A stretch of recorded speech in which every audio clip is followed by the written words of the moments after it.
Muito bom dia para você. Hoje é dia 2 de novembro de 2023 e a palavra do Senhor nos traz lá no livro de Jó. Jó tomou a palavra e disse: Gostaria que minhas palavras fossem escritas e gravadas na inscrição, como ponteiro de ferro e com chumbo, gravadas na rocha para sempre. Eu sei que o meu Redentor está vivo e que, por último, se levantará sobre o pó. E depois que tiverem destruído esta minha pele na minha carne, verei a Deus.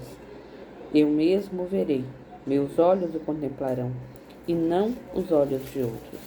Meus irmãos, e veja bem que Jó, ele traduz aqui, o livro de Jó, nós bem conhecemos que um servo temente do Senhor, que foi levado a experimentar as dores possíveis da perda. Perdeu os filhos, perdeu o que tinha construído, mesmo sendo um homem temente a Deus. E na sua própria carne, também ele teve sofrimentos, porque ele foi acometido de lepra. Mas veja bem que, apesar de tudo isso, sempre que Satanás ia contra a vida de Jó, ele tinha que pedir permissão ao Senhor. Não era a vontade de Deus, ele precisava pedir permissão ao Senhor. E de tantas dores que Jó experimentou, apesar de tudo isso, ele sabia que Deus era soberano sobre todas as situações e também era misericordioso. E ele traduz exatamente a esperança a qual eu e você devemos ter. Hoje, dia 2 de novembro, na liturgia nós celebramos o dia de finados, que são os fiéis defuntos, que em vida partiram, mas partiram em amizade com o Senhor. Que em vida entregaram as suas vidas. Nós celebramos no dia 1º, o dia de todos os santos, aqueles que viveram, que ao partirem, mas que aqui lutaram para estar em amizade com o Senhor. E no dia de hoje, os fiéis defuntos, por que a gente celebra as missas? Exatamente para pedir que a alma alcance o céu.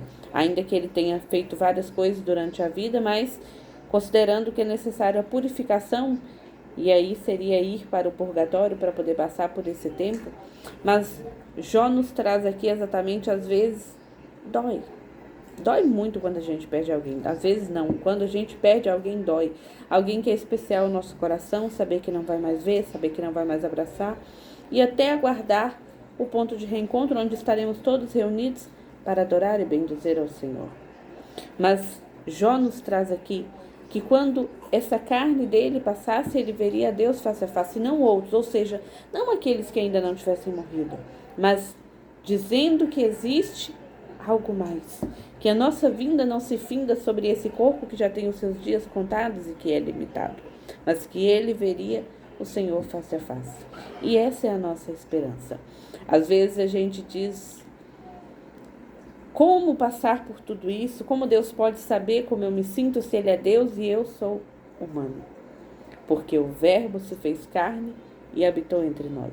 A palavra diz que quando o Senhor, que Lázaro morreu, Lázaro era amigo de Jesus, e quando ele veio até a cidade, já fedia, porque já havia 3, 4 dias que ele havia falecido. E diz que o Senhor chorou. Mas veja bem, meus irmãos, que o Senhor experimentou em um corpo humano aquilo que eu e você também passamos. Com exceção do pecado, o Senhor sabe exatamente como nós somos acometidos, como isso magoa, como isso angustia o nosso coração, como é a saudade. Mas em contrapartida, Ele nos diz exatamente: segue adiante. A vinda não finda aqui. Existe algo mais além disso? E eu, Senhor soberano, tenho o controle de todas as coisas, que é o que Jó também diz aqui. E ele deposita no Senhor a sua confiança. Então, para passarmos pelo luto, que nós possamos nos confiar e confiar os nossos ao Senhor. O soberano, que depois que passar o tempo desse corpo limitado, virá então a recompensa de acordo com a vida que nós tivemos. Se foi uma vida entregue ao Senhor, desejando ardentemente, fazendo renúncias para que se cumprisse a vontade dele, que seja para Jerusalém Celeste. Mas em contrapartida, a gente precisa vigiar e orar enquanto estamos aqui, enquanto ainda é tempo. Porque se não foi assim, nós também colheremos aquilo que nós tivermos plantado. E se for o mal, nós colheremos a condenação eterna. Mas todos nós desejamos estar com o Senhor, portanto, Que o nosso coração seja movido pelo Espírito Santo de Deus diariamente e por esse desejo de estar com o Senhor. E que nós renunciemos a tudo aquilo que o mundo nos apresenta de forma prazerosa, mas que na verdade é uma ilusão, que sacia apenas a essa casca que a gente vê diariamente. Existe uma frase que diz que o mal dessa geração é um corpo bonito e uma alma feia. Nunca se buscou tanto por procedimentos estéticos, por academia, por isso. E que bom, é necessário que se faça mesmo, que se viva de forma saudável. Mas que a gente não esqueça de cuidar por dentro, daquilo que está por dentro, daquilo que é eterno em nós. E que seja um eterno que reluz, que seja um eterno que traz vida, que transmite vida, porque do próprio Deus nos vem e nós desejamos retornar verdadeiramente para a vida. Que Deus abençoe.